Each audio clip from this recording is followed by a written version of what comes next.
disais il y a quelque temps une étude de l'IFON qui vient de sortir, qui a fait une enquête auprès des jeunes de 15 à 35 ans, je crois, et il s'avère que 75% de ceux-là disent que leur souhait, c'est de pouvoir partir de ce pays dans les années qui vont venir. C'est terrible. C'est terrible, non pas seulement parce qu'ils veulent partir, mais pour traduire l'état d'esprit que ça signifie. Ce que cela signifie, c'est que vous avez une population qui est atteinte dans sa capacité d'initiative elle-même. Être atteint dans son corps, c'est grave, c'est suffisamment grave. Mais être atteint dans sa capacité de réagir à ce qui vous arrive, c'est pire.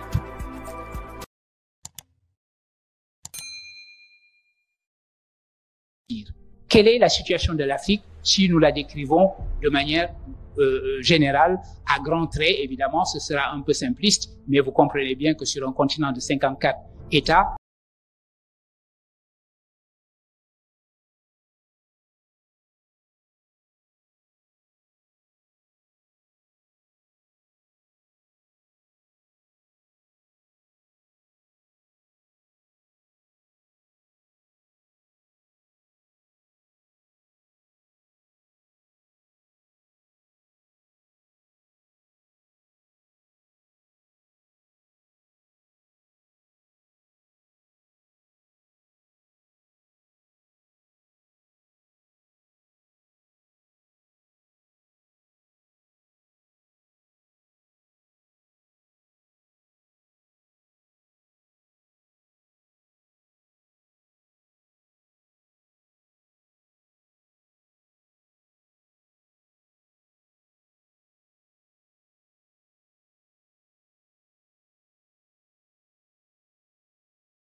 Cela ne va pas de soi. Donc, vous pouvez considérer que cette jeunesse est un poids. Mais également, cette jeunesse est un atout extraordinaire si vous regardez la démographie, non plus seulement localement, mais sur le plan mondial. Et que vous vous dites que les gisements, les grands gisements de développement démographique et de développement de créativité et de développement d'une jeunesse entreprenante, etc., se trouvent en Afrique. Donc, nos problèmes sont également, d'une certaine façon, aussi nos solutions. Cette démographie, il faut la mettre en relation également avec l'urbanisation. Nous avons une urbanisation extrêmement rapide. Vous savez, il y a quelques années, le président français de l'époque, M. Nicolas Sarkozy, a cru bon devoir se promener dans notre pays et nous déclarer que nous n'étions pas suffisamment entrés dans l'histoire parce que nous étions des espèces de paysans qui contemplaient le rythme des saisons et qui faisaient la même chose depuis des millénaires. C'est pas seulement que le propos était insultant, on peut passer dessus, c'est qu'il était profondément faux. Cet homme, ou celui qui lui a écrit son discours, n'a pas simplement regardé la réalité africaine. La réalité africaine, c'est celle d'une jeunesse qui, au contraire, est bien trop entrée dans l'histoire. C'est une jeunesse extrêmement bouillonnante, c'est une jeunesse urbaine et non pas paysanne qui contemple le rythme des saisons, et c'est une jeunesse également, malheureusement, confrontée à un problème tel qu'aujourd'hui, la Méditerranée, c'est un cimetière. Cette mer, qui était une mer de civilisation, est devenue malheureusement un cimetière pour tous nos jeunes qui estiment que demain est ailleurs, que demain est dans l'ailleurs de l'immigration, de l'émigration. Et c'est la situation paradoxale et douloureuse que nous vivons aujourd'hui. Les germes de changement nous disent que les choses sont en train d'aller mieux. Les germes de changement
horizontalement.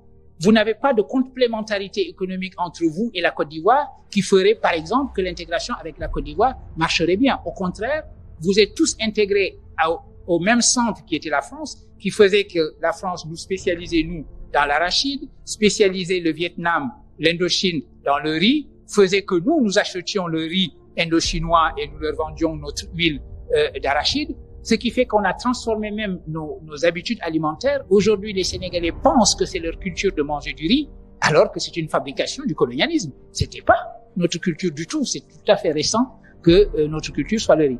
D'ailleurs, en passant, la lutte avec frappe aussi est une invention du colonialisme. Vous savez, c'était un colon particulièrement terrifiant qui aimait beaucoup faire se battre entre eux et les Africains. Et il trouvait que la lutte, c'était pas suffisant. Il fallait épicer cela en leur demandant d'échanger des coups de poing nus. Et aujourd'hui, nous disons que c'est notre tradition.